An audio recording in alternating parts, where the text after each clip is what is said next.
কি কি মাছ পেয়েছো তুমি? এটা কি কি মাছ আছে বলো তো? ইলিশের বাচ্চা? কই ইলিশের বাচ্চা দেখি তো, দেখি একটু দেখাও আমাকে।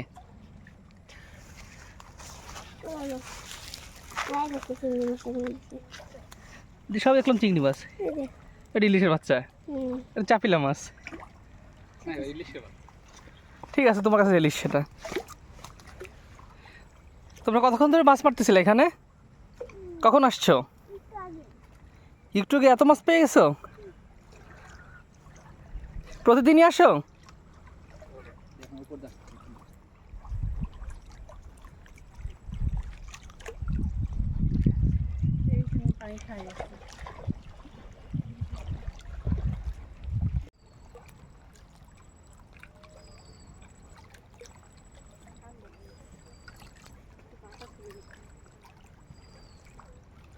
তুমি এইদিকে থাকো।